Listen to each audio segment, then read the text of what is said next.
Greetings, greetings, greetings, everyone. And thank you for being here with us again for another Great Decisions discussion. This is a annual discussion series that we do thanks to the good graces of the Foreign Policy Association that produces any number of videos for us to basically talk about some of the most pressing issues in today's world. And what we are going to do today, and let me apologize right off the bat, because the bio that we had there, the description for Dr. Shirley Warshaw wasn't exactly right. I will tell you a little bit more about Dr. Shirley Warshaw, who's a member of our board and a former professor at Gettysburg College, where she spent over 3 decades of service to the Eisenhower Institute. But I will come back and give you a whole lot more about her background, because she is going to lead us today in our discussion of today's topic. They have it listed as Biden's agenda, but you and I know that whatever was recorded more than a year ago is not exactly what we need to talk about today with what's going on in Ukraine. So I have full confidence. Dr. Warshaw knows her stuff, and she's going to lead us in a fantastic discussion today. Before I turn it over to Zach Reed, who is our programming intern, is doing a fine job. He's going to do the technical stuff on the back. I'm going to first thank the Frederickson Library. It was their vision to have this program in our midst. Jessica Newponen, I know, is there watching from the distance with the many patrons of the Frederickson Library, but it was their vision. They came to us to ask us to do this, and do it we have. So with that, I'm going to ask you to relax. We'll see the first part of our show, which is what they call now the master class in foreign policy. That's how they're describing it. And then we're really going to hear from a master in our midst. So with that, take it away, Zach.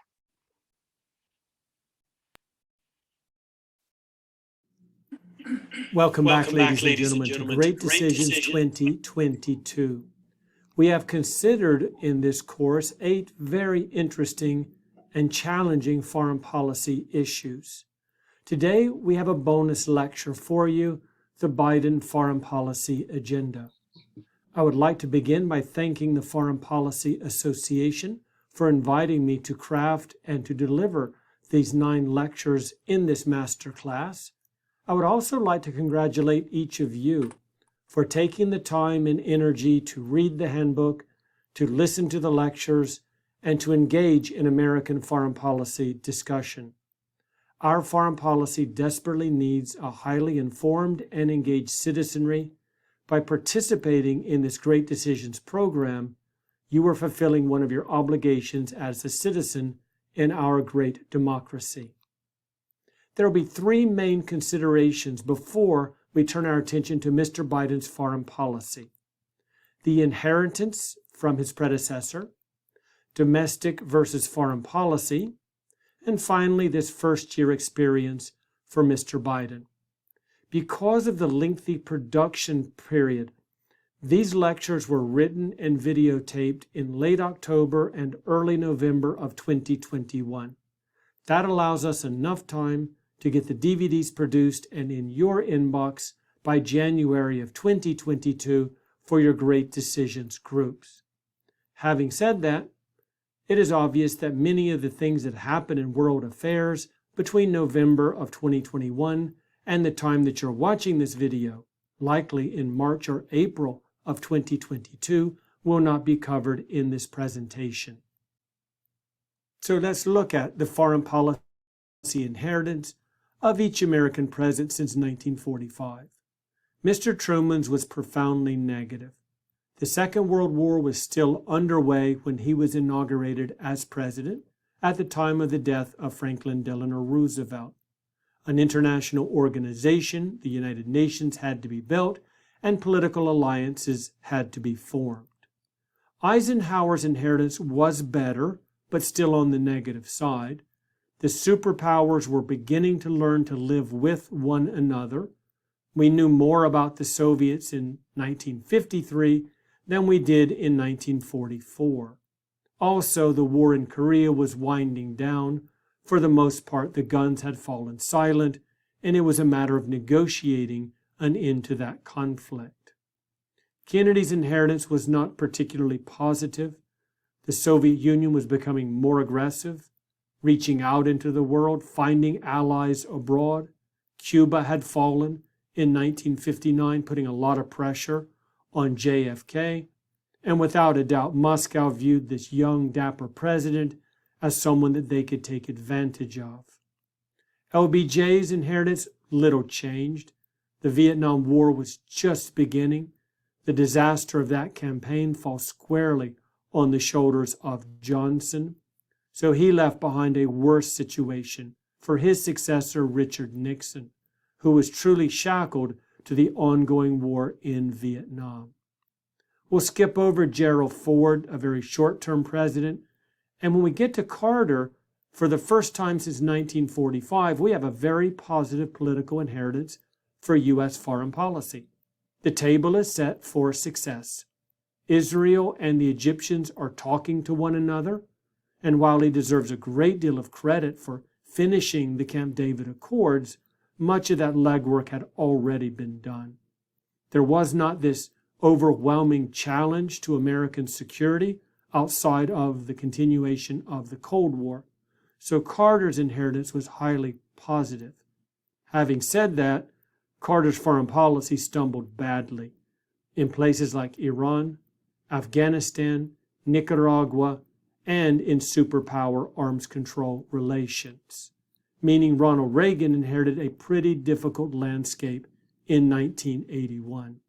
He was, however, among the most successful American foreign policy presidents, ending the Cold War on our terms and peacefully with the Soviet Union. Ronald Reagan ushered in a whole new era in world affairs and a unique American moment in world politics, a unipolar moment where no country could begin to challenge American dominance. That meant that the senior George Bush had a highly favorable foreign policy inheritance. He left behind to Bill Clinton a slightly improved one. Iraq and its power growth had been checked in the 1991 conflict in the Gulf, and Clinton largely was left to navigate the unfolding and emerging post-Cold War era. The junior George Bush had an even more favorable foreign policy inheritance. The war in Bosnia and Kosovo over, lessons had been learned in Somalia. The Soviet leader, now Russian of course, Vladimir Putin, was profoundly weak in early 2001. George W. Bush had a highly positive foreign policy inheritance, but he left behind a worse landscape because Mr. Obama had to deal with those two wars, the one in Iraq and the one in Afghanistan, neither of which the Americans could conclude on their terms, and in many ways, neither of which the Americans could conclude. We seem to be stuck in foreign policy, and 7 years after 9/11, Osama bin Laden was still alive and posting international videos. Trump administration had a pretty positive foreign policy inheritance. The Iran nuclear deal had been completed. Osama bin Laden was dead, and it seemed that we were on our way towards winding down the missions in both Afghanistan and in Iraq. Libya was left a mess by the 2011 Obama intervention, but aside from that, Mr. Trump had a pretty favorable inheritance, and he left an equally favorable, if not slightly improved one, for Joe Biden. One war to exit, and no real hot crisis to confront globally, aside from, of course, the global pandemic. COVID in many ways was an opportunity for Joe Biden, and I mean that in a pure political sense, not in a healthcare sense, in that it appeared that the waves had been put behind us, vaccines were available, and by all calculations, we were exiting from the era of COVID. How the international health community was wrong with that assumption. Let's take a look at this relationship between domestic and foreign policy. Each president has challenges in both arenas, locally and internationally, and a very big part of their foreign policy will be the extent to which they focus on foreign versus domestic affairs. In 2021, it's pretty clear because of COVID, because of the economic recovery efforts and the events of January the 6th, almost all of our attention would be on domestic affairs. And with no immediate crisis to confront, the imbalance looks something like this. So to study Joe Biden's presidency is overwhelmingly to look at domestic initiatives. The 2022 election on the horizon focuses even more on jobs at home and getting beyond the global pandemic. And that means that the domestic policy agenda will continue to grow and outstrip foreign policy in terms of energy and in terms of commitment. Let's now look at the situation politically at home, because what happens in Congress is very impacting on both domestic and foreign policy. In the House of Representatives, there is an incredibly narrow Democratic Party lead for control of that House. A handful of votes keeps them in the majority. On the Senate side, it is completely balanced, 50-50, with the Vice President casting the tie-breaking vote when it's necessary. Because of the filibuster rule, major initiatives in the Senate normally take 60 concurring votes to move into formal deliberation and vote. And that means it's very hard to move any legislation, whether it's domestic policy, confirming ambassadors, or confirming an international treaty, with the support of both houses of Congress. Act with bipartisan support or unify the party are the only two options that Mr. Biden has. His long history in the Senate makes him lean towards bipartisanship. However, there is not a welcome audience on the other side of the line. Here you can see the races in the Senate that are up for grabs in 2022. While the Republicans are defending 21 Senate seats, the Democrats only 12, it appears that the path to majorityism lies slightly in favor of the Republicans.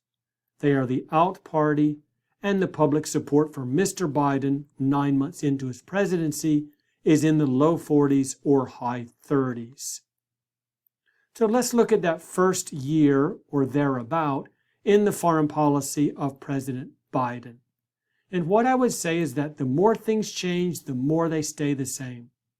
Imagine if there was a person who fell into a very deep sleep on November the 1st of 2020, the day before our national election, and they only awaken 1 year later. They turn on the news, whether it's Fox or CNN or any point in between. They see the surge in COVID cases, hospitalizations and deaths, the disastrous exit from Afghanistan, the submarine deal with Australia stabbing the French in the back, the migration crisis hitting new highs on the southern border. They would have to assume Donald Trump was reelected, because it just feels like there's been a continuation of the previous presidency.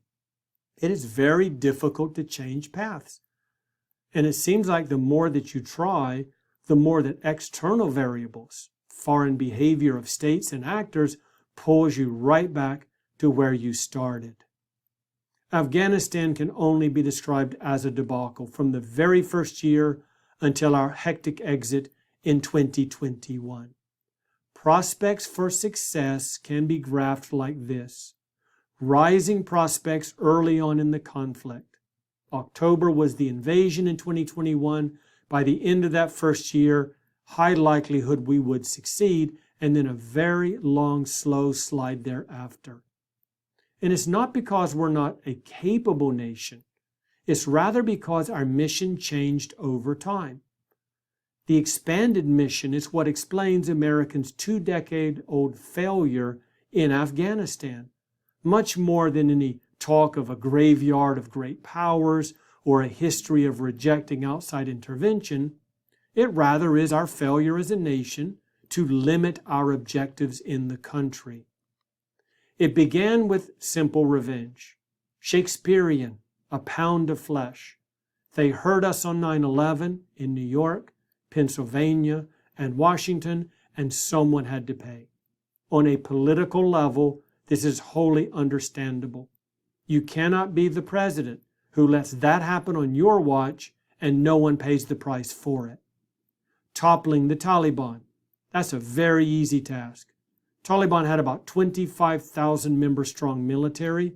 Compared to the United States, this is not a difficult challenge. Scatter and shatter Al-Qaeda, the terrorist organization that used Afghanistan for a launching pad for the 9/11 attacks, among many others.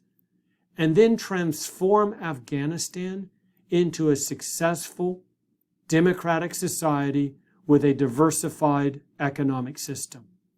The first three were accomplished very quickly. The fourth one, we spent 20 years failing at. And we could have stayed there another 20 years. I remember John McCain in 2008, as he's running for president, said, we may be there for another century. And if transforming Afghanistan into something it could never become is the goal, he was right about that. And a century, probably not long enough. Where Mr. Trump and Mr. Biden agreed, no transformation was going to happen in Afghanistan.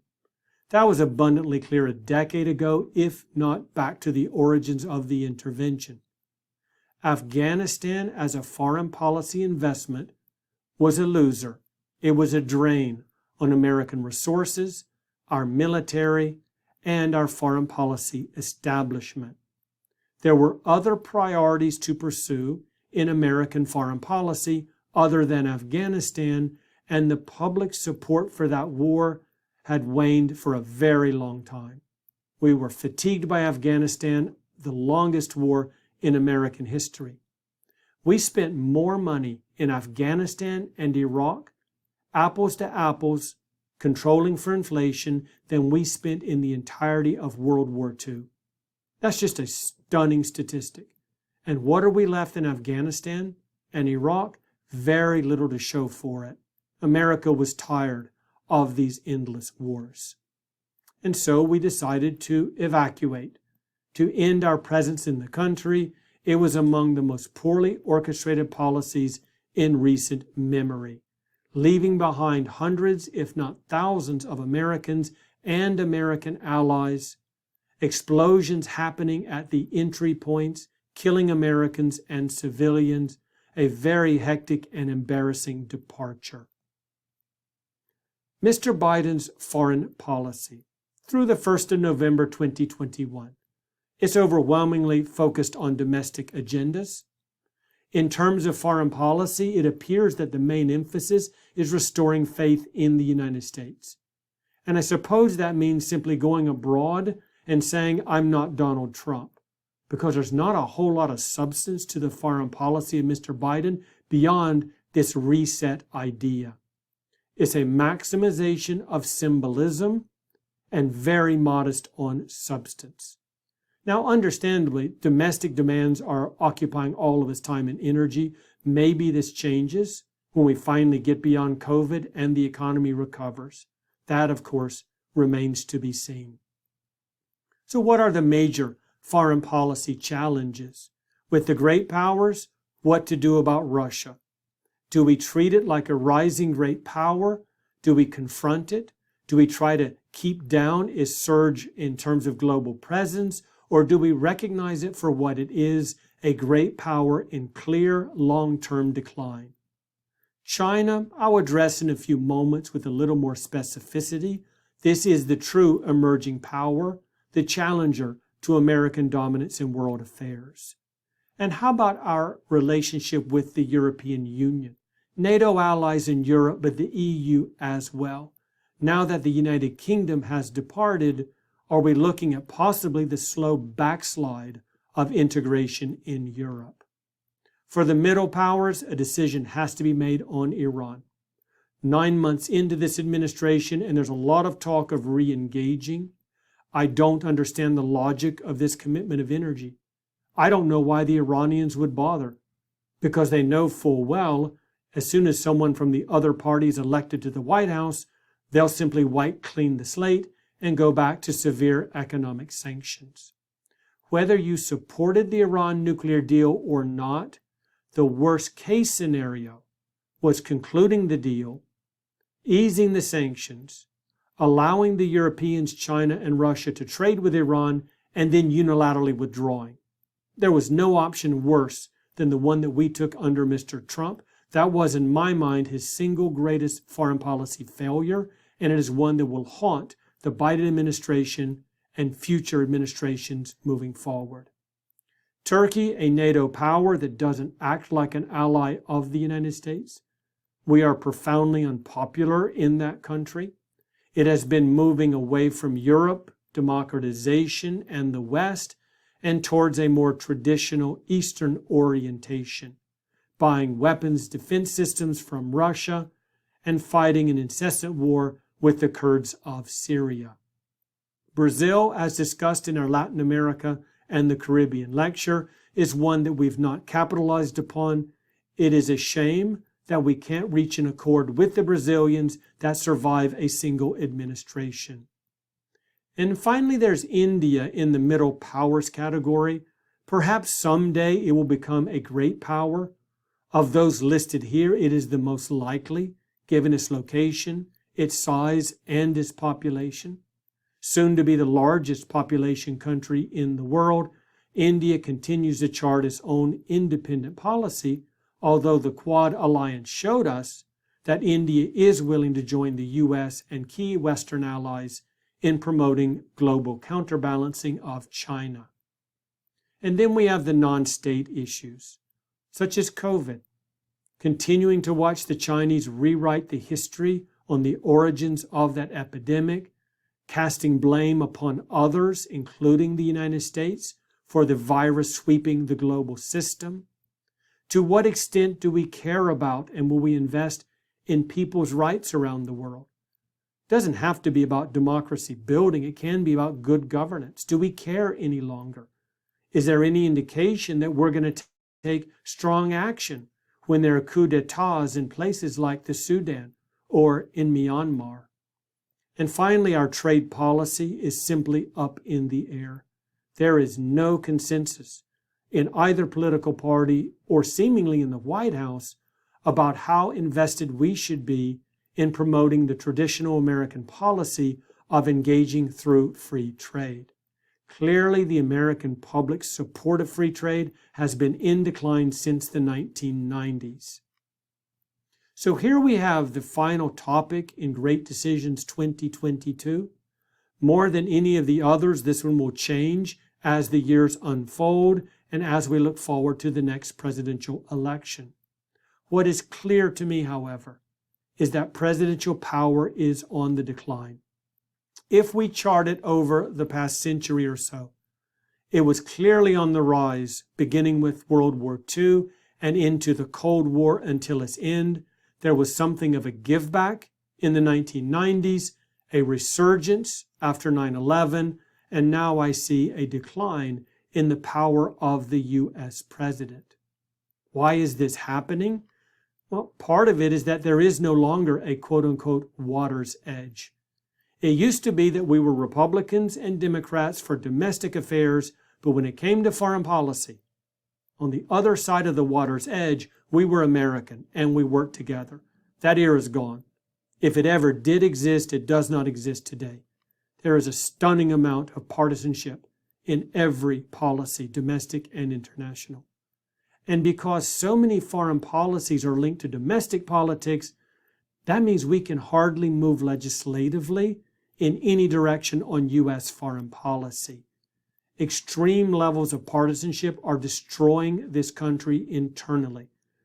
The two of the gravest threats that we face are extreme partisanship and misinformation. And there's no indication we're going to grab hold of those and fix them anytime soon. And there's also what I feel is a growing sense of one-term presidencies as the norm. Since legislation was passed after FDR to limit people to 2 terms in office, that has been the norm and the expectation. It was more of the exception when someone isn't reelected president, and normally because of some disaster abroad or at home. So here we have all U.S. presidents over the course of the last 40 or so years, from Ford to Mr. Trump. We can color them by political party. I don't think that has anything to do with it. Ford, of course, was not reelected. Jimmy Carter was not reelected. Senior George Bush and Donald Trump were all one-term presidents. That's half of the last 8 U.S. presidents having been only one term in office. And it's pretty hard to be optimistic about a rapidly aging Joe Biden with very low public approval ratings being successful in 2024.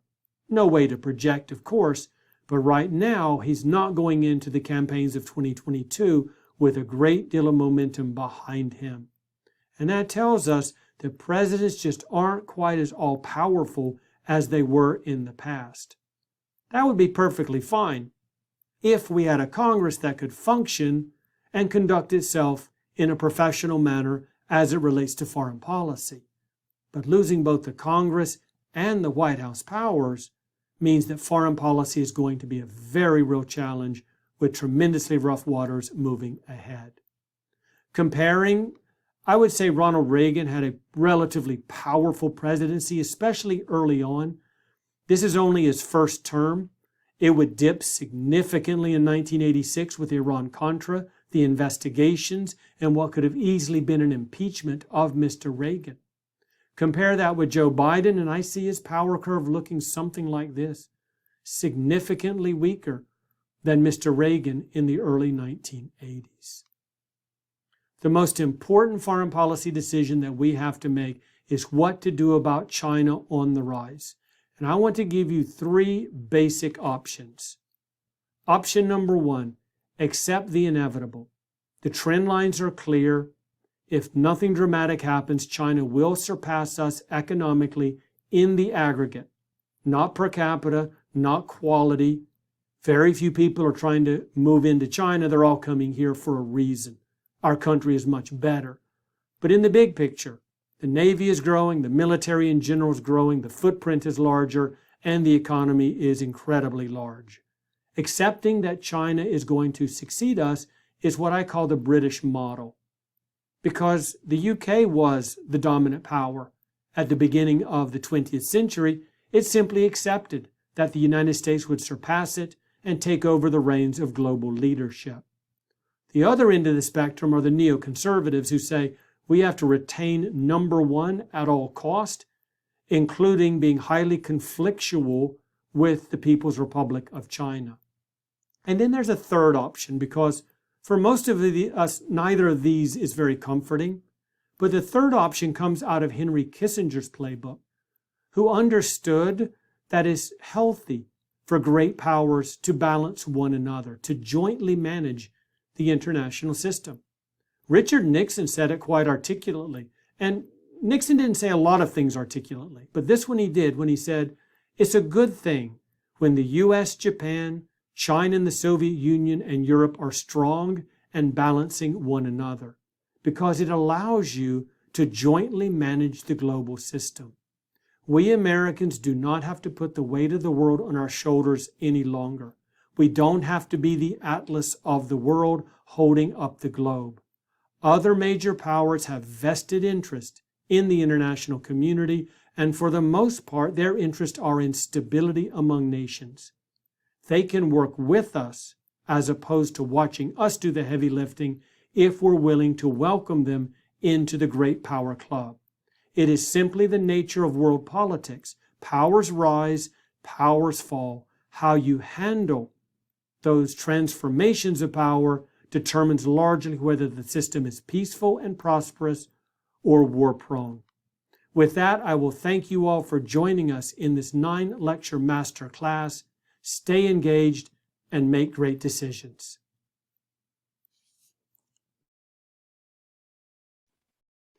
Well, what a difference a few months can make. There was a lot of, unfortunately, not his fault necessarily, misinformation in that, because things just have changed. And I will say this, at the beginning, one of the things that struck me the most was his saying that Biden had no war to exit, when one of the biggest issues at the beginning of his tenure was exiting Afghanistan, which had already begun under Trump, but was already botched by then. But at any rate, I'm not going to offer my views on this. Let me introduce for you now the lady who will be leading our discussion tonight. Dr. Shirley Warshaw, who is a member of the board of directors of the World Affairs Council of Harrisburg, but is an internationally known and acclaimed scholar. She just retired in January after over 3 decades of service to the Eisenhower Institute and to Gettysburg College. She was a professor of political science and has been involved with the Institute in a variety of capacities, most recently as director of the Fielding Center for Presidential Leadership Study. Dr. Warshaw is an acclaimed presidential scholar. She began her relationship with the Institute in 1990 when she ran Gettysburg College's international commemoration of Dwight D. Eisenhower's 100th birthday. And that has just led to her taking on more and more of a leadership role. But I do have to mention that she is a distinguished scholar, an author of 10 books and numerous articles, book chapters, reviews, etc. She has been prolific in her career. She is a frequent commentator on national and international television and a source for media outlets seeking insight. And I know myself, working with Penn Live, I have sought her counsel and sought her guidance on any number of things. So with that, as you can see, this lady is very dear to me. Dr. Shirley Warshaw, please. Thank you so much, Joyce. What a kind introduction. I'm so grateful. It's a great joy to be here. First of all, let me say, because of the Ukraine situation, I've decided to completely not talk about President Biden and foreign policy. Rather, I'm going to talk about whether or not he's likely to get reelected. Interestingly, though, I do want to say that I completely disagree with our speaker who talked about the decline of presidential power. One of the things that I almost talked about today, and perhaps will at another time, is actually talk about the rise of presidential power and what we talk about with the imperial presidency. This is very, very of concern to many people, including myself, but that's not the topic today. I'm going to share my screen. See if I can pull this up. There we go.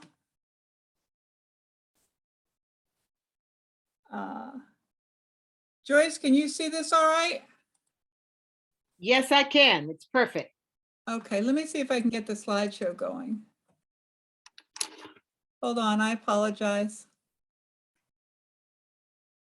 It's good though, we see it for sure.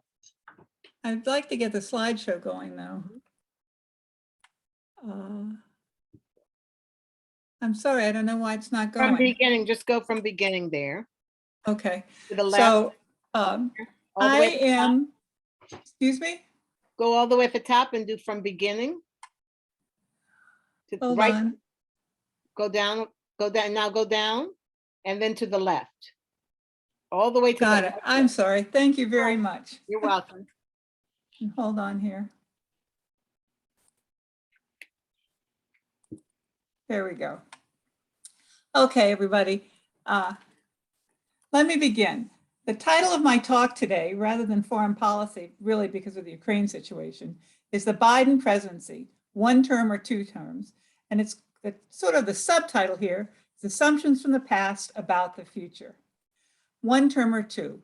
As we look back over 46 presidencies, of which there were only 45 presidents, because, you know, Grover Cleveland served twice, is there some pattern as to who gets reelected? Can we make any assumptions from the past about the future? But before we tackle that, I wanted to show you the famous Resolute desk in the Biden Oval Office decor and compare it to recent presidencies. I do this not because it has any relevance to anything I'm going to talk about whether or not he's going to get reelected. It's just actually pretty interesting stuff that I love. So here is each president has their Oval Office completely redone in the brief few hours of the inauguration. So when President Trump left the Oval Office, well, I shouldn't say that because he was an unusual president. But normally when presidents leave the Oval Office in the morning of the inauguration, the White House staff completely redoes the entire Oval Office.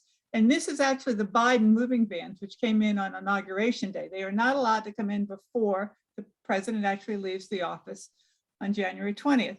So all of these moving vans of President Biden's personal furniture and all of his things and clothes and everything that he holds dear did not get moved. Everything in those vans goes in one day. I shouldn't say in one day, before he comes back about 3 o'clock. Perhaps the most noticed part of the Oval Office is the resolute sit. JFK first used the resolute desk in the Oval Office, found by Mrs. Kennedy in the White House archives. After President Kennedy's death, it was removed until Jimmy Carter brought it back. All presidents since Jimmy Carter have chosen to use the resolute desk, gifted to the United States by Queen Victoria in 1880 to President Rutherford B. Hayes after, this is such an interesting story, after the US Navy rescued the ship, which had been abandoned in the Arctic. So our Navy found this ship really frozen in the Arctic Ocean, tugged it all the way back to England. And Queen Victoria said, "Oh my gosh, how wonderful, thank you." They actually then dismantled the ships and made, some of the timbers actually made the resolute desk. And here it is. And this is an interesting story. The first time it was used in a long time was actually by President Franklin Delano Roosevelt.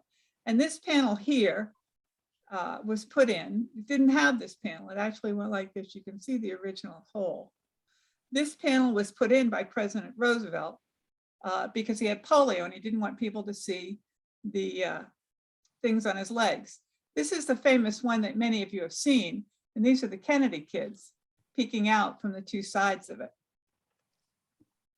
Interestingly enough, President Trump wanted to bring a copy of the resolute desk. And this is what he calls the resolute desk. It's really not the same one, as you can see, by any stretch of the imagination. But the centerpiece of the Oval Office is the magnificent rug.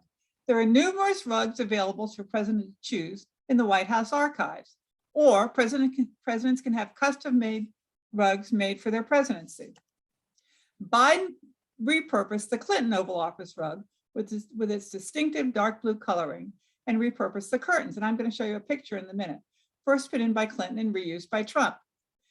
President Biden continued to have a bust of Martin Luther King, plus he added those of Cesar Chavez, Rosa Parks, RFK, and Eleanor Roosevelt.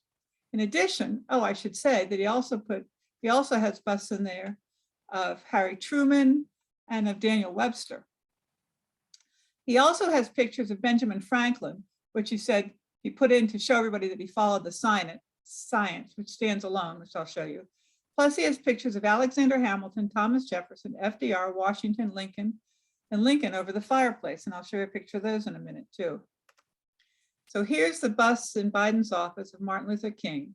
That actually had been brought in by Barack Obama, kept by President Trump, and also kept by President Biden. President Biden brought in this of Robert Kennedy, and here's Rosa Parks. Here's actually one of Lincoln. Interestingly enough, this is a statue of Harry Truman. Here's the picture I was talking about Benjamin Franklin, which he brought in particularly to say, "Show me the science." And back here is Cesar Chavez, right here. What's interesting here is that this is the picture of the other side. So over here is the resolute desk, and at the other end is the fireplace. And above the fireplace is this big, beautiful picture of Franklin Delano Roosevelt. On either side is George Washington, Alexander Hamilton, Abraham Lincoln, Alexander Hamilton, and Thomas Jefferson. And these are people that he emulates. He's particularly interested in having these two people next to each other because one was a Federalist and one was an anti-Federalist, and they were bitter enemies. But he put them there to show that you can work things out. Well, the tragedy, of course, is that they never did work things out. They remained bitter enemies. But in the end, of course, it's Hamilton that comes to Jefferson's rescue over Aaron Burr in the election of 1800. I wanted to show you this because this is a picture of the Obama Oval Office. And you can see here that the only picture there is one of George Washington. Remember, that picture now is one of FDR. And this is the picture over the mantelpiece of Andrew Jackson and the Trump White House. There are 35 working fireplaces in the White House, including the one in the Oval Office. Biden loves to use it, often stoking the wood in it. Few presidents have so actively enjoyed the fires in the Oval Office. So let me go back to the rugs. Here's the Biden rug. Here is Harry Truman. Here is Benjamin Franklin. And over here is a beautiful painting called Avenue in the Rain, a painting in 1917 that was painted by a fellow named Childe Hassam. And Childe Hassam was an Impressionist American painter in the late 1800s. And in the late 1800s, he started painting what he called patriotic pictures. And this is just a patriotic picture. It's actually a picture of flags flying in Manhattan. And there's nothing to it, it's just flag. It's very abstract. It's not that you can't see it well, it's just that's about all there is to it. It's very abstract. And you see the flag pretty much. And then these sort of people that you really can't make out because it's impressionist. But that actually hung, President Obama found it in the archives, brought it up, put it exactly right there. And it hung in the Obama Oval Office. President Trump took it down and President Biden pulled it back up. This is, oh, I'm sorry, I forgot that President Clinton also had it. This is Clinton's Oval Office with a picture. See the drapes and see the rug? They are very similar to what President Biden has. Donald Trump's Oval Office was actually taken from the White House archives, as was Joe Biden's, and it was first used by Ronald Reagan. In decorating the Oval Office, Trump added a bust of Winston Churchill, Teddy Roosevelt, and Martin Luther King Jr., plus that famous picture of Andrew Jackson. This is the Reagan one. And this actually is beautiful. I think it's a beautiful rug. It was designed by Nancy Reagan, and I just think it's gorgeous. I'm actually not much of a fan of the Biden-Clinton rug. I think this is beautiful, though.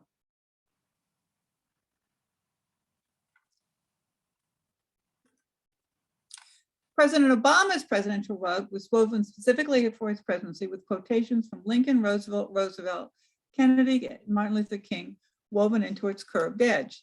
And here are the things they said. This is from Franklin Roosevelt. The only thing we have to fear is fear itself. From Martin Luther King, the arc of the moral universe is long, but it bends towards justice. From Abraham Lincoln, a government of the people, by the people, and for the people. From President Kennedy, no problem of human destiny is beyond human beings. And finally, from Teddy Roosevelt, the welfare of each of us is dependent fundamentally upon the welfare of all of us. And here's the rug. And here are the sayings woven into it around the edges. By the way, if anybody has any questions, please post them on the chat room at any time. And Bush's Oval Office rug, which is actually my favorite, is designed by Laura Bush to provide for the rays of sun to greet President Bush every morning. Isn't that gorgeous? It's sort of similar to the Reagan one, but I think this sun is just beautiful. It's just a gorgeous rug. I agree. That's gorgeous. That's really Isn't that gorgeous? Mm-hmm. Yeah. My favorite rug. So the Oval Office signals a presidency. Who the president seeks to emulate can be seen in their Oval Office. Even the rug defines them. The pictures they hung defines them.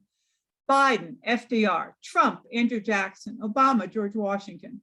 And the accoutrements that they add represent the constituencies they wish to influence. So let me change subjects here. That's just sort of fun stuff. And let me go back to what we really want to talk about today. And that's making some early assessments, Biden's ability to win a second term. And of course, I don't really agree at all with what our speaker had to say. I do think that Joe Biden has a very strong chance of winning. So let's construct some very early informed assessments onto whether or not Joe Biden can be reelected using the following databases. 1, prior one term of presidents, either by not running or being defeated at the ballot box. 2, looking at approval ratings of first term presidents. 3, the stumbling blocks to legislation by divided government. Divided government, by the way, means that the president doesn't control both houses. The president doesn't control either house, either the House or the Senate or both. It's called divided government. Excuse me. A little runny nose here, I'm sorry. So let's make some early assessment. Biden's ability to win a second term. We will examine why presidents fail to gain a second term. of which there were 13 of 46 presidents. So that's pretty interesting. That's about 1/4 of presidents failed to gain a second term. 1 in 4 are not reelected, one-term presidents. Then move into the data on public approval ratings and what issues drive them. Then look at how divided government has stalled presidential agendas. And finally, put this all together to make some early assessments on Biden's reelection chances. So let's begin by looking at one-term presidents.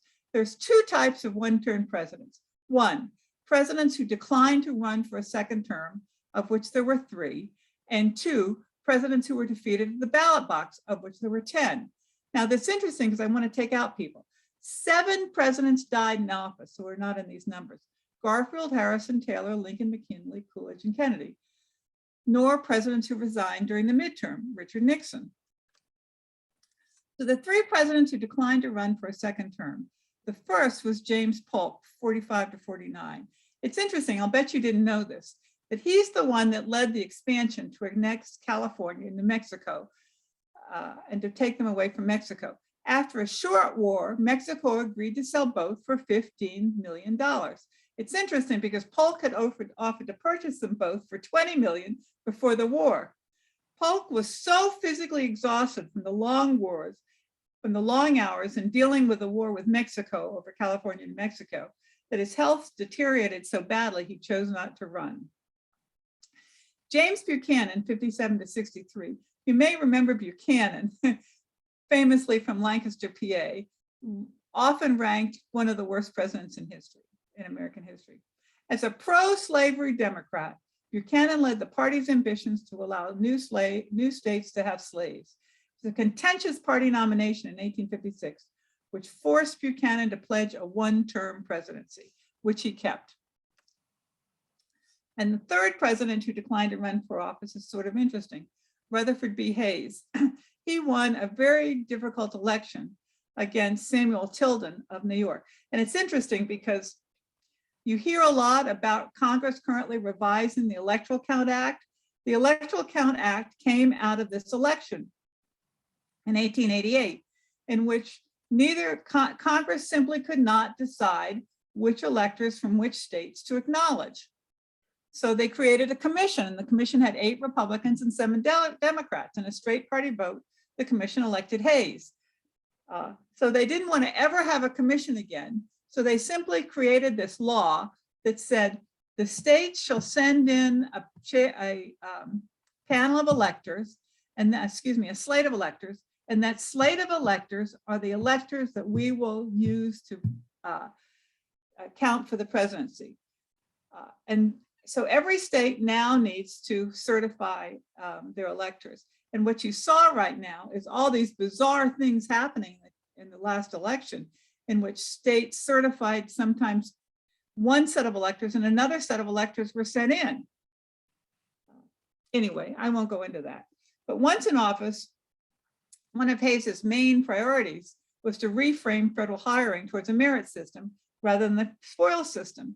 To do so, he said he couldn't worry about political repercussions. Thus, soon after being sworn into office, he promised to serve only one term.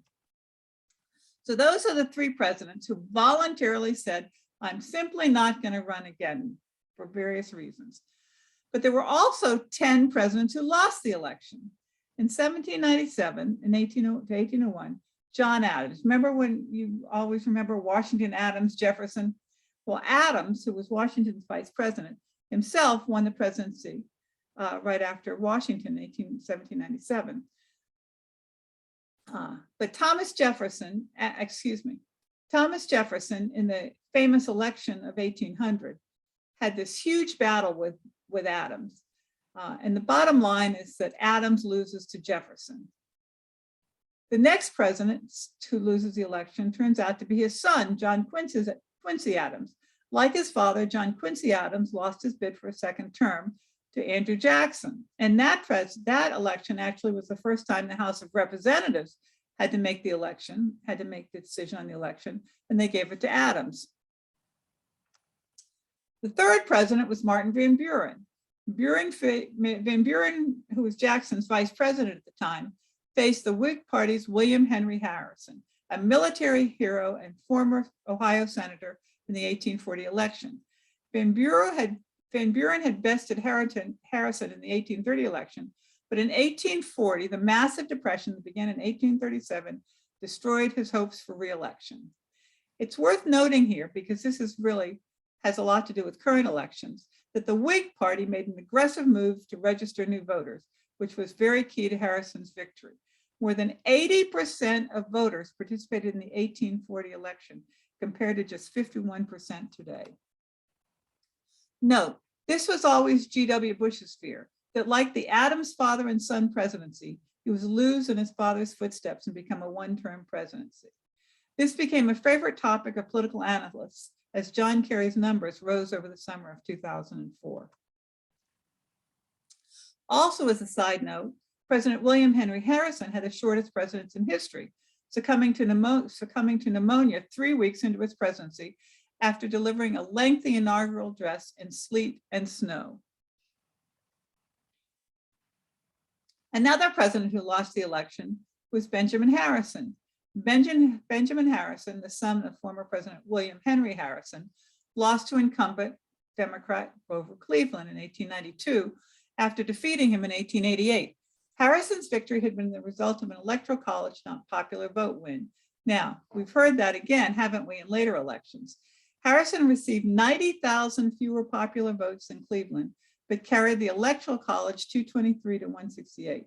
As was true of voter turnout in the 1836 election, this election saw a remarkable 79% of voters participate. When Cleveland ran again in 1892, he soundly defeated Harrison. Harrison lost to Cleveland in 1892 after supporting high tariffs. Cleveland opposed the tariffs and won. It is important to note here, and I thought this was fairly interesting to point out, that Harrison's wife was dying of tuberculosis during the election, and he refused to campaign to be with her. She died on October 25th, only 2 weeks before the election, and Cleveland stopped campaigning for the rest of the election. The first 6 presidents to lose in the 20th century, the first of 6 presidents to lose in the 20th century was William Howard Taft. Only 10 presidents in total have lost re-election. So 6 were in the 20th century. William Howard Taft splintered the Republican Party with Teddy Roosevelt. The badly divided Republican Party allowed New Jersey's Democratic Governor Woodrow Wilson to win the election. I want to note here, compare this to 1992, when Ross Perot pulled votes from Bush, handing Clinton the win. Herbert Hoover, well, everybody knows the story of Herbert Hoover. I don't need to go into that. But it's interesting here. Look at this election. Look at how blue it is. And look, Hoover wins Pennsylvania and these few other states. But here we are, Pennsylvania supporting Herbert Hoover. Gerald Ford, Richard Nixon's vice president, also lost the election. But what's interesting is he was not an elected president to start with. He was an unelected president because he'd been named vice president to when Spiro Agnew, of course. Remember Spiro Agnew? How many people remember Spiro Agnew? Spiro Agnew, of course, got caught in that famous sting, taking bribes while he was vice president in the White House. People came in and handed him an envelope. He got an envelope of $3,000 that he was due in a kickback scheme from when he was Baltimore County executive. Anyway, Nixon forced him to retire and he picked Ford. So Ford was an unelected vice president who became an unelected president, but actually never became an elected president. Jimmy Carter, and everybody knows the story of Jimmy Carter not getting elected. Reagan was very much like the Roosevelt election. Look how red it is. People just soundly voted against Jimmy Carter.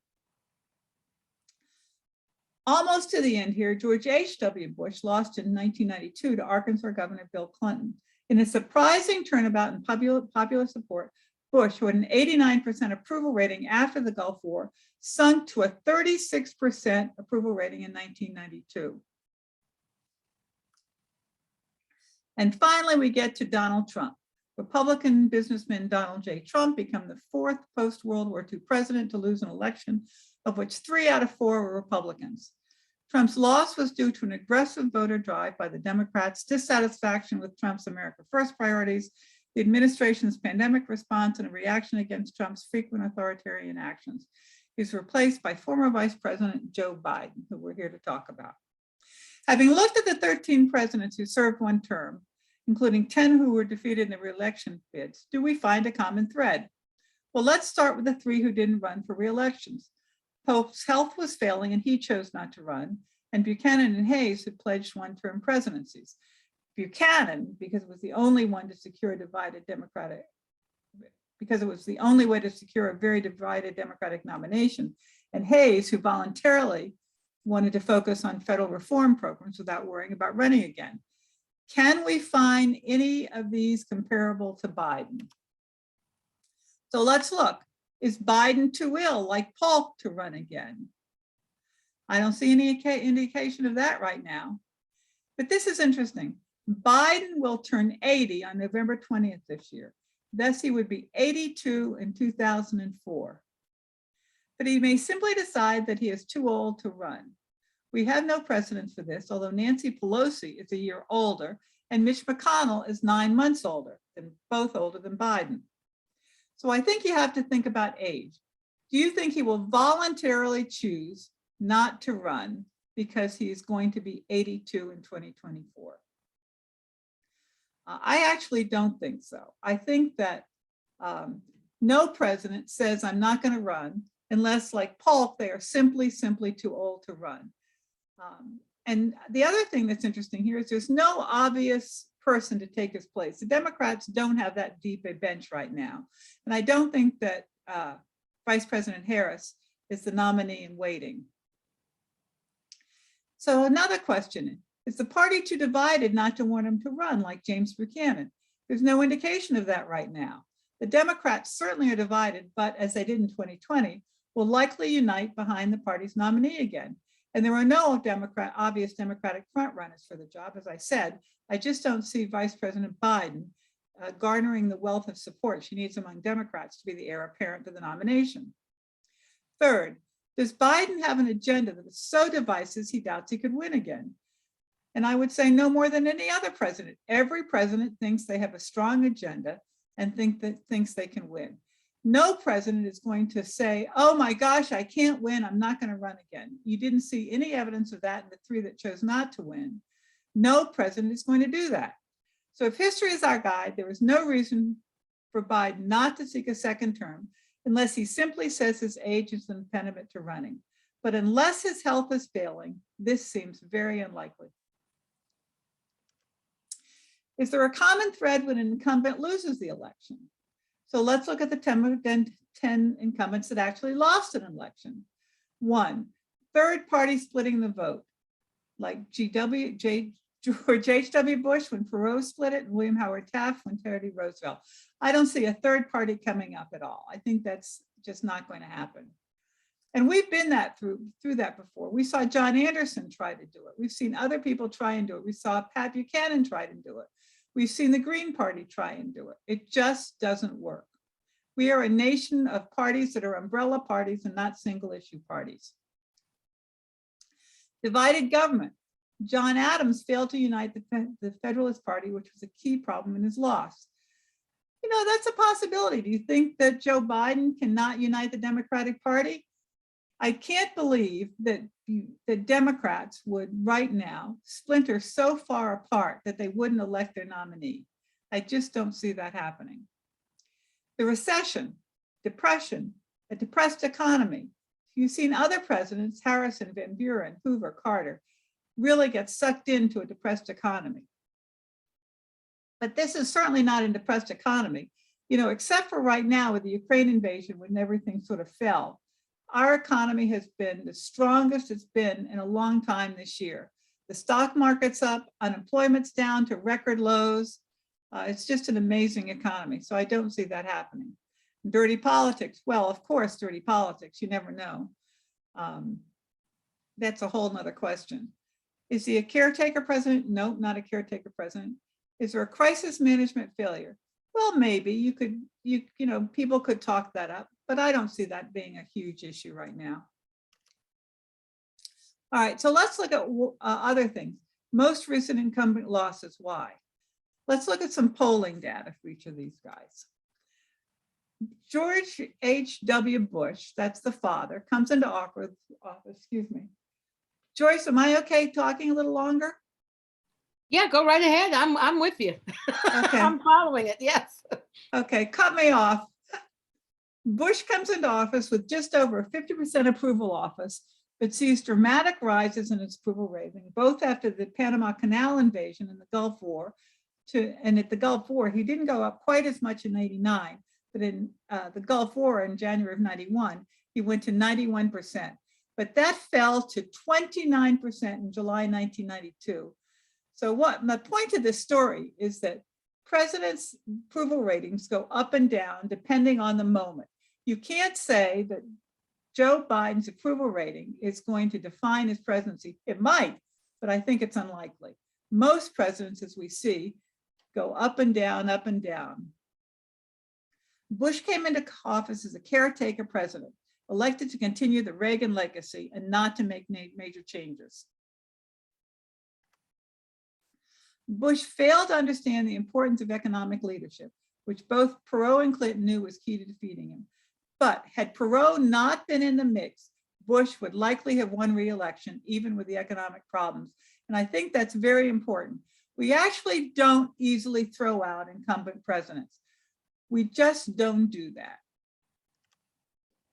So here's the recent president's first-year approval ratings. Bill Clinton, 54%. G.W. Bush, George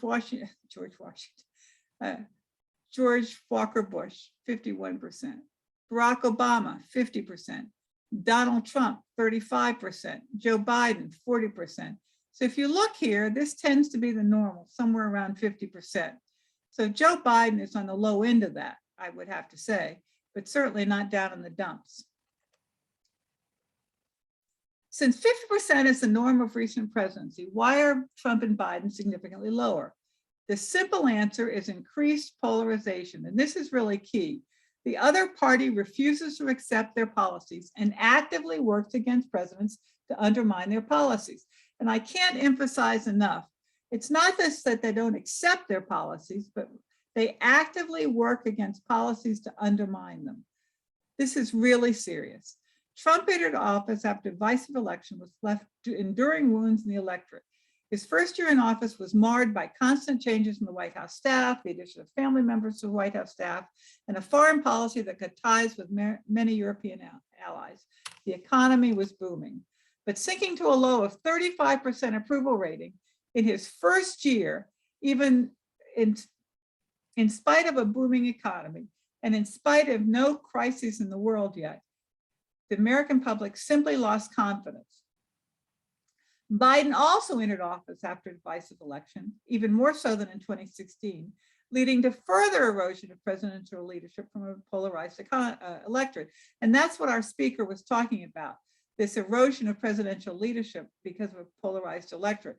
But I can tell you why that's not true in the long run. Biden, however, with a first-year approval rating of 40%, entered office with a pandemic, massive unemployment, a sagging economy, and angry European allies. So this 40%, he comes into office with all of these things, and yet this represents a president who comes into office with a very stable economy and no problems, major problems in the world. During Trump's second year in office, he briefly hit 45%, but spent most of the year in the 35% range. He never went over 49% during his 4-year presidency and ended at 34%. The next slide shows this trend. Okay, here's Donald Trump's approval ratings. You see they're pretty sagging the whole time. There's never. One of the turning points was in 2018, I should mention. And you can see that it was down in 2018. American public wasn't thrilled when Trump sides with Russia. Remember, the FBI had made some statements on American intelligence activities on the election, and he says absolutely not true. Russia did not interfere, says Putin, even though the FBI and his own intelligence network says, and the CIA said, oh no, Russia did interfere, and he sided with Putin. Well, that affected his approval rating. Divided government. Divided government is the most important reason that presidentially initiated, particularly spending legislation, fails. There's two kinds of legislation. There's appropriation bills and there's authorization bills. An authorization bill just says something's going to happen.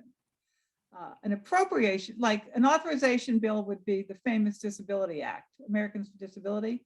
And it says, you know, nobody should be penalized for their disability and encourages ways that disabilities are not at all transformative in employment.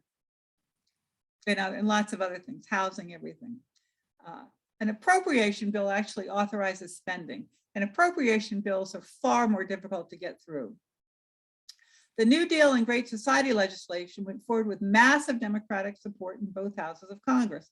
And remember that they were primarily appropriation bills. They were spending money to get the things done. You know, this is all the New Deal programs, but the Great Society legislation, of course, included things like Medicare and Medicaid. The answer is that FDR had supermajorities of Democrats, and LBJ built bipartisan support as the former majority leader. Biden hoped to emulate Johnson in this regard because he didn't have what FDR had, which is these supermajorities. How then did Barack Obama achieve passage of the Affordable Care Act? Was it a supermajority in the Senate or consensus building? When Obama came into office, he swept in a significant House majority, plus 57 Democratic senators and 2 independent senators who caucused with the Democrats. But he needed a supermajority of 60 in the Senate to pass the bill, given Republican opposition, and the inevitable filibuster. Republicans and Democrats will filibuster anything they can that's of major importance to them. And Republicans did not want to see the Affordable Care Act go through. And then suddenly, our own Arlen Specter, everybody remembers Arlen Specter, the Pennsylvania senator, switched parties. I hope everybody remembers that he switched parties in April 2009. And remember the date, April 2009, and became Democratic Senator Arlen Specter.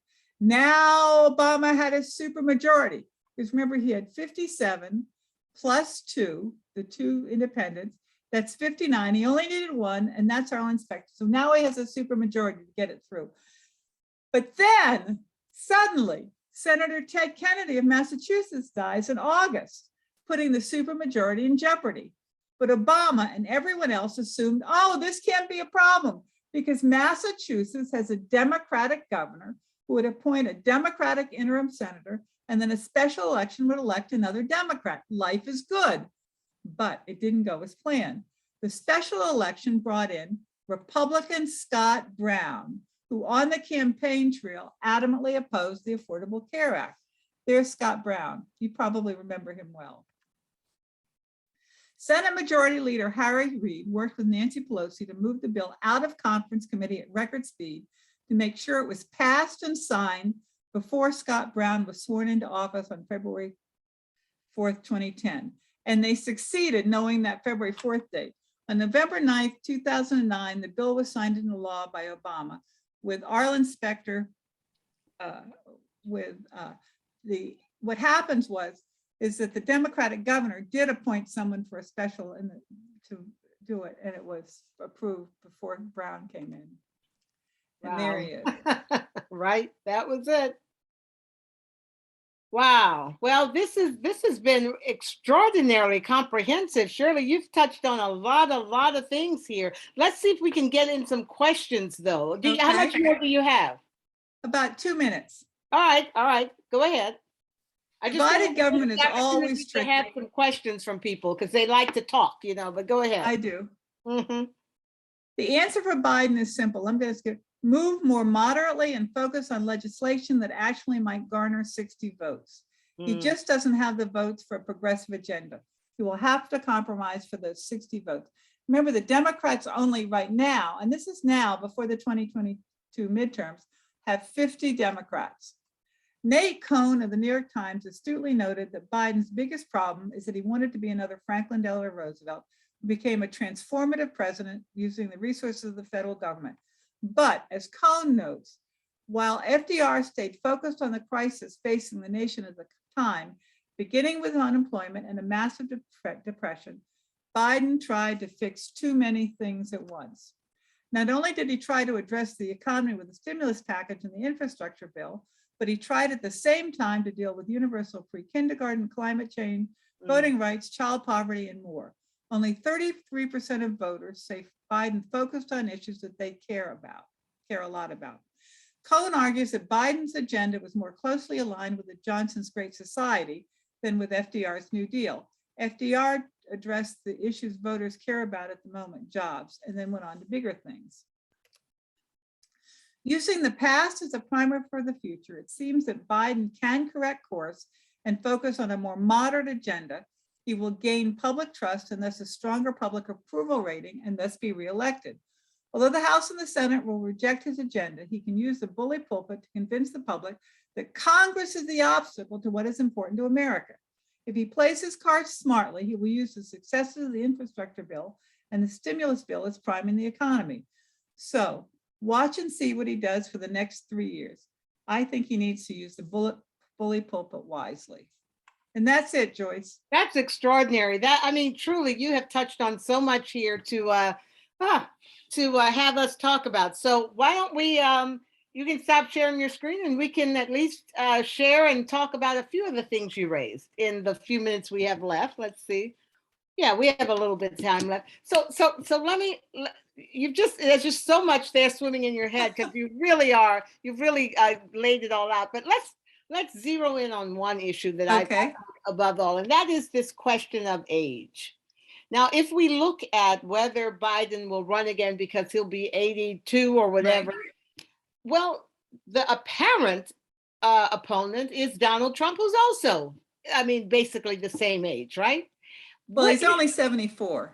He's much younger, 4 years. And 4 years makes a difference. I guess you're right. But what I was saying is they're both seniors, basically. Exactly. And it really depends upon their health and vitality. And now we seem to, and yet COVID is still out there, which can hurt any of them.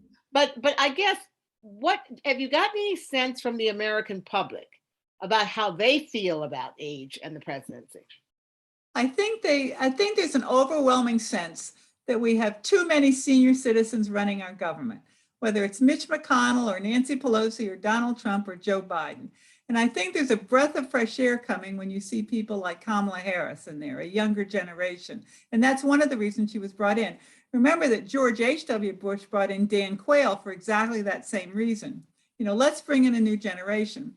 But on the other hand, unless Joe Biden has health issues, I absolutely do not see him giving up the White House, voluntarily. Right. Yeah. He's not going to get tired of this. He's not going to get tired of it. And no president wants to give up their legacy, that they didn't fight for. Exactly. Now, I know you didn't want to dwell too much because we can see how, things change. Anything can change between now and look at Ukraine. And that's why I want to at least spend a little time talking about Ukraine, because I keep trying to think, how could Ukraine, first of all, impact the United States and impact the presidency? Right now, he's just gotten out of a war. He's not about to jump back into it, but there is still this feeling in people that somebody ought to be doing something. Right. And even though, and so my question is, could that end up hurting? You do nothing, and people say, oh, we feel bad about the United States and we feel bad about you because you really didn't do anything. Hear what I would say. This is the way I ended my last slide, is that I think the failure of the Biden administration throughout the last year has been its messaging. That the Biden administration, I think, is doing everything available to deal with the Ukraine situation. They're doing it undercover, quietly, and they're doing it financially and militarily as much as they can, but they're not really explaining it to the American people. I don't think they're using the bully pulpit. I don't think they're out there convincing people we are doing everything we possibly can. I saw the other day that they had pictures of some oligarchs' yachts up there that they'd seized, but that's fine, but they need to explain why that's going to hurt Putin. What they're trying to do is put the screws on Putin with all these people that are surrounding him to get them to push him to stop. And I don't think the messaging is coming out well enough on all this. So who's to blame for that if the messaging isn't there? I The mean, White House staff, which I totally blame for this. And I Right. blame Ron Klain because his job is to make sure that messaging comes out. He's the White House chief of staff. mhm. And Ron Klain is a smart, smart cookie. And I'm very surprised at this. So let's talk about that. Has messaging been that important with the previous presidents? I mean, there was at one point when the president himself was his only messenger, right? I mean, I don't think you would have told Andrew Jackson what to say. Right. I think Donald Trump is a terrific messenger. He is a showman, and it comes out. When he wants somebody to understand something, whether it's right or wrong, he gets out there and uses the message of the media. He goes on TV all the time. He talks on radio shows. He uses his own bully pulpit, on Twitter all the time. Mhm. Now, personally, I'm happy he's not on Twitter all the time, but he certainly used that as part of the bully pulpit constantly. I mean, there were days I think he sent out 100 tweets a day. Yeah. That is the bully pulpit. Yeah, but We you have need- to ask yourself, I hear what you're saying, but you have to ask yourself, how much time do you have for the deep, hard work of understanding foreign policy, understanding the domestic issues, reading those briefings that you get, and really drafting and thinking about legislation? Joyce, is that a rhetorical question? I mean, that is, but that's the dilemma of the presidency, right? Right. There's only so many hours in the day. Where are you Right. going to put your priorities? I But don't disagree with you, but President Biden should have more, and I'm not arguing at all that he should be on Twitter or that he should be on radio shows. What I'm arguing is that they need to find a way to get his message better articulated to the American people. Got it. And More frequently and I better. think even the Democrats agree with that. I Right. think, I think, frankly, what I've heard is that the entire Democratic Party needs some work with that. Exactly. Right. So let me throw some questions out here that have come in. Biden's opponents will argue that continuing COVID scares and the Afghanistan withdrawal add up to a management crisis failure. Is that argument persuasive to you, and will it still be remembered 2 to 3 years from now? I think that it is a valid argument, to be honest. I think that the Biden administration did not adequately prepare for a surge in COVID, and I think that's the problem. And once they realized the surge was coming, they didn't put enough immediate resources into it. I think getting these COVID tests and the masks is too much, it's too little too late. But I don't think that's going to define his presidency for what it's worth on management. I think the fact that there's a lot of other things that I think is going to define it, and I don't think that's one of them. And the other question comes in, if indeed Biden bit off too much at one time, what's the solution? What one thing do you think he should focus on? Is it the economy stupid? So as you look at this, Professor, what would you do if you were the president? The economy stupid is always the most important thing a president can do to get reelected. There's no question about it. But the problem was that he put everything in one bill, that big bill that he wanted to see passed. What they should be doing is separating that out into different bills. And I understand that's hard to do, and they might not get everything passed. But in the polarized world today, you're just not going to get everything through. You need to put you can't put all of your eggs in one basket and think that basket's going to go through. You have to separate those eggs out and pick and choose which ones are most important at this particular point in time. And which of these is going to get you reelected? What is it you campaign for? Remember, Barack Obama campaigned primarily for some sort of universal health care. That's what he campaigned for, and that's what he delivered to the American people. You need to have a signature item that you can deliver on. The American public has a very short time frame that they focus on these things, and that's 2 to 3 agenda items a cycle, which is a 4-year term for a president. So if he can get 2 or 3 big things done, he got the infrastructure bill through, that's one. The stimulus bill, that was a big thing to get the economy going, and he should focus on that. But he needs one more major signature item to get through, and he needs to focus on it. And I'm not sure what it will be. I'm not sure what he thinks it should be. As much as I want to see pre-kindergarten, universal pre-kindergarten, I think that's absolutely huge. I think the daycare crisis in America is horrible. Absolutely terrible. Mhm, As a mhm. grandmother, I see my kids struggling with it. It's just terrible dealing with daycare.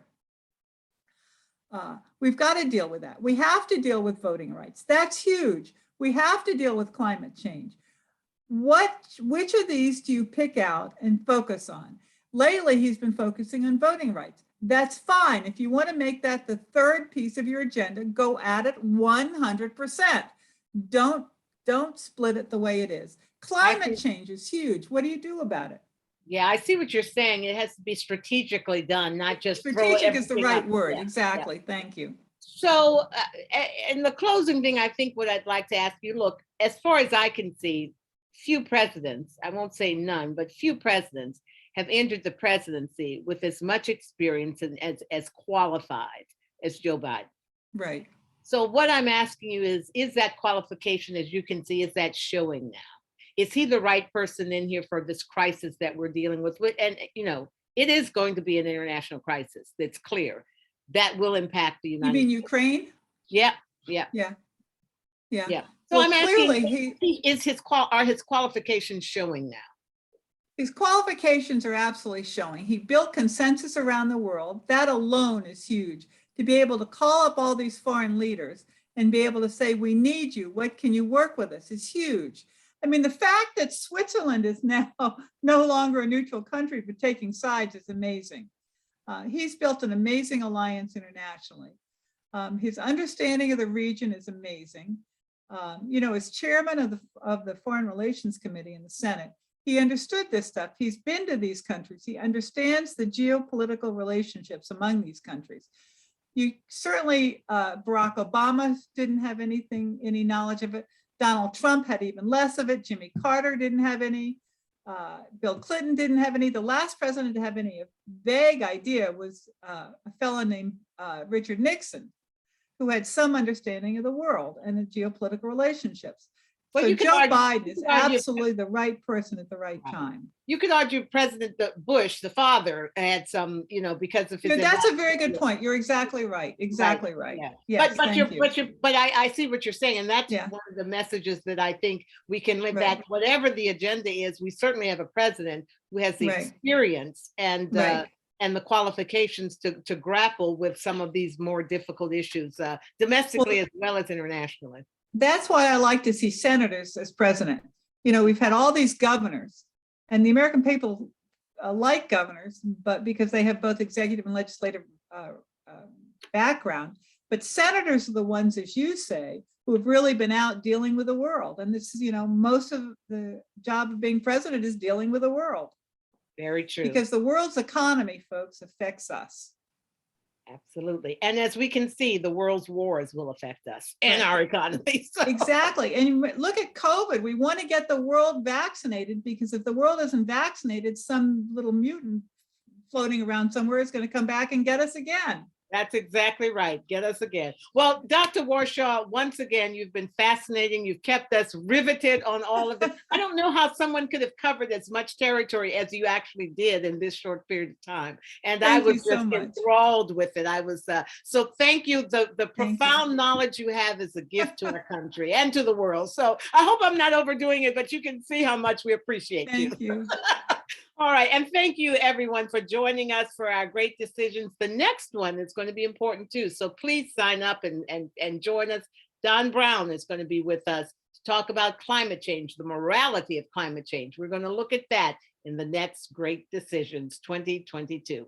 With that, enjoy your evening. Thank you, Dr. Shirley Warshaw. And thank you, Zach, for helping in the background. All right. Bye-bye. Bye.